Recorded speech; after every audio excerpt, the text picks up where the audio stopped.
All right, let's dive straight into this explainer. Look, if your business uses water, and let's be real, from manufacturing plants to food processing facilities, basically all of them do.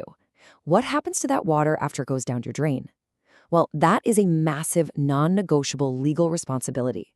Today, we're unpacking the Philippine Clean Water Act Compliance Guide. And spoiler alert, this isn't just a list of gentle environmental suggestions to pin up in the break room. No, it's a strict, comprehensive operational roadmap. We're going to look at exactly what's required of you as facility operators.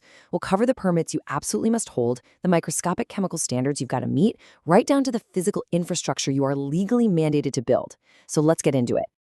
The guide starts by establishing the immediate, really high-stakes environments that these regulations are designed to protect. And it begins with Laguna de Bay. Now, you know Laguna de Bay isn't just a scenic spot, right? It's the largest lake in the Philippines. It's a massive economic and ecological hub. We're talking drinking water, a huge aquaculture industry, all surrounded by incredibly dense industrial zones. Because of this extreme economic density, the compliance guide makes it explicitly clear right from page 1. This specific, vital body of water is under a very real, very enforceable legal shield. The margin for error when you're discharging your resource this critical? Literally zero. Then, the text expands its geographic scope. It details that the rivers flowing through the CALABARZON region are also strictly protected by law. And CALABARZON is essentially the industrial heartland south of Manila, defined by rapid industrialization, tons of factories, and bustling commercial estates. But with that incredible growth comes immense pressure on the local waterways crisscrossing the region. So we're seeing a really distinct pattern mapped out here. The law is specifically targeting these vital veins of commerce and industry, basically throwing a blanket of non-negotiable legal protection over the region's rivers, so they don't just become industrial dumping grounds. And here is where it gets highly personal for you as facility operators. Crucially, these protections don't just apply to the surface water you can actually see. The groundwater sitting directly beneath your specific industrial facility is protected by law too. Think about it. You might not be piping waste directly into a river, but if your operation uses, say, unlined holding ponds, or if you have accidental chemical seepages leaking into the soil, well, you're impacting the hidden aquifers right under your feet. The law considers the soil and the groundwater beneath your daily operations to be just as strictly protected as the most famous lakes in the country. No exceptions. So, what's the ultimate shield enforcing all these protections? That would be Republic Act 9275, better known as the Philippine Clean Water Act of 2004. This is the overarching framework governing water quality across the entire country. But more importantly for us today, it's the law with the teeth to dictate your exact operational obligations.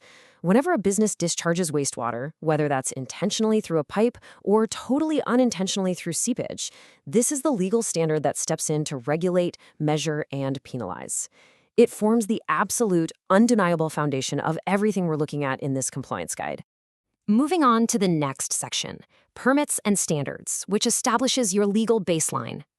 According to the guide, if your facility discharges any wastewater at all, you are legally required to hold a current discharge permit from the DENR EMB. And I want you to really notice the scope here. This applies whether that water goes into rivers, canals, municipal drainage systems, or even directly into the ground. There are absolutely no geographic loopholes to squeeze through. Whether you run a massive chemical manufacturing plant or a small commercial facility processing food, the bureaucracy is totally inescapable.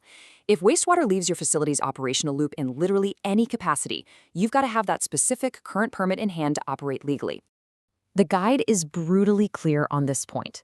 No permit means no legal discharge. And it really doesn't matter if you think your wastewater is clean enough to drink. You might have the most state-of-the-art, pristine filtering system in your entire industry, but clean is a completely subjective term until it's verified. Without that official, validated piece of paper from the DENR, the document states unequivocally that you're operating illegally. The whole legal framework here doesn't rely on your personal assurance. It relies entirely on documented, permitted compliance. And getting the permit is really just the beginning. Maintaining it means you're meeting strict DENR effluent standards on a microscopic level. For example, you're tested on biochemical oxygen demand, or BOD. If you have a high BOD, your waste is literally sucking the oxygen right out of the river, suffocating fish and aquatic life. Not good. You're also tested on total suspended solids, which can cloud the water and block vital sunlight. And of course, heavy metals, which bioaccumulate and cause severe, long-term toxicity in the ecosystem. Your facility's discharge is measured against dozens of these precise, unforgiving chemical and biological parameters. All right, let's look at the next section. Facilities and operations, covering your infrastructure requirements. Meeting those microscopic chemical standards we just talked about, that requires way more than just careful monitoring. It requires a massive leap from paperwork to actual concrete and steel. The compliance guide states that if your daily operations generate a significant volume of wastewater, the law actually mandates that you possess a physical wastewater treatment facility. It's a hard infrastructure requirement tied directly to the scale of your operations. You can't just run your waste through a simple pipe and hope for the best anymore. You have to invest in the dedicated industrial engineering required to actively scrub, treat, and neutralize that water before it ever leaves your property. And the mandate here is incredibly forceful and immediate. As the guide literally states, not a plan to build one, an operational one right now. You cannot just point to a blueprint sitting on an architect's desk or maybe a budget proposal slated for next year's board meeting to get out of this requirement. Nope. If you are operating and generating significant wastewater today, your treatment facility has to be built, it has to be turned on, and it has to be actively neutralizing your discharge right now. There is absolutely no kicking the can down the road with this one. This brings us to the next section, reporting and oversight, which is all about proving your compliance. Because once your facility is actually running, you have to prove it's working continuously. By law, your company is required to perform mandatory, regular testing of its own wastewater discharge. But don't be fooled. This isn't just some casual honor system. It's backed by the very real threat of serious audits. That data doesn't just stay safely tucked away in your own filing cabinets. You must submit those self-monitoring reports directly to the DNR EMB on a really strict cadence.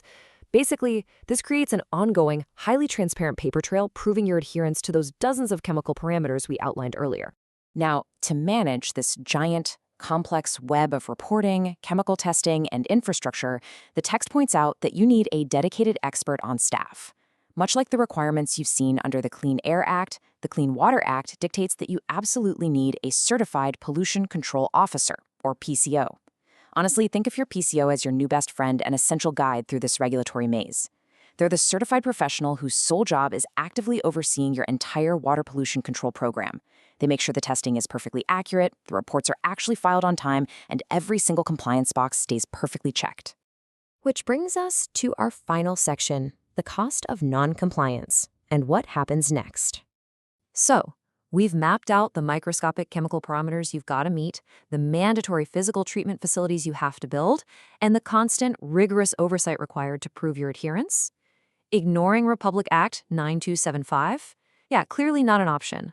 When the audits happen and the reports show your water is out of standard, or worse, that you're operating without a permit entirely, the regulatory response is swift and it is severe. So we have to leave you with a really urgent question for your own operational survival. What exactly happens to your business when you actively choose non-compliance? Given everything we've just covered today, are you completely certain your facility is legally compliant right now?